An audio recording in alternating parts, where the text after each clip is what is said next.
Առաջնային սպառման սննդամթերքը թանկանում է։ Յուրաքանչյուր մթերքի թանկացման համար բերվում են տարբեր պատճառաբանություններ, որոշները օբյեկտիվ, մյուսները վստահություն չներշնչող, բայց թեման դա չէ։ Ինչպես են այս գնաճի պայմաններում ցածր եկամուտներ ունեցող անձինք ապահովում նվազագույն պարենային զամբյուղը։ Խոսքն օրինակ թոշակառուների մասին է։ Թոշակառուներում այդ նորմերը խախտված է, անկախ ենթադրյալ թանկացումներից, անկախ մնացած հարցերից։ Թոշակառուները ստանում են միջին թոշակը 49,000 դրամ, չէ՞։ Արդեն 30,000-ի չափով ընդհանրենք տարբերություն կա։ Սննդային շուկայում մոտավորապես վերջի 18 թվականից մինչև հիմա մոտավորապես 60%-անոց գնաճ կա։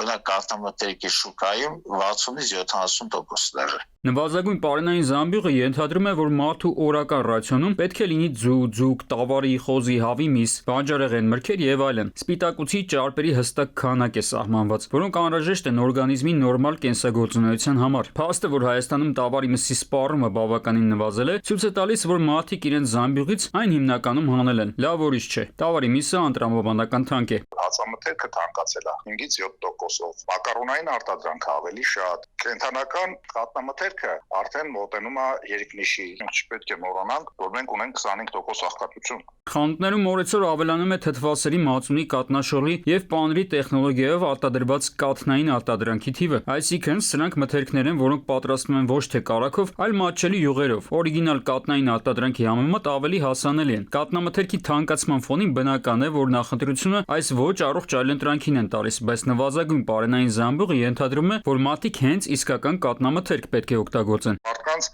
սննդային ռացիոնից պայմանական դուրս է եկել միսը։ Այդ մարդկանց սննդային ռացիոնից դուրս է եկել կարագը, մի բան, որը անհրաժեշտություն է։ Հիմնականում սնվում են հացաբուլկեղենով, հացամթերքով, ալերային արտադրանքով, մակարոն, բանջարեղեններից օգտակար եւ մի քիչ ավելի արժեք ունեցող բանջարեղենից չեն օգտվում են էժան բանջարեղենից եւ համարում են, որ գումարը բավարար է։ Իսկ ինչ են անում նման դեպքերում պետությունները, որոնք իրենց համարում են սոցիալական։ Ենթադրվում է, որ ապահովում են բնակչության բոլոր շերտերի համար նվազագույն անհրաժեշտ սնունդ գնելու եկամուտը։ Ինդեքսացիա են կատարում հստակ։ Դեկտեմբերի 30 վիճակով կենտրոնական տվեց, որ 5%-ի գնաճ կա, չէ՞։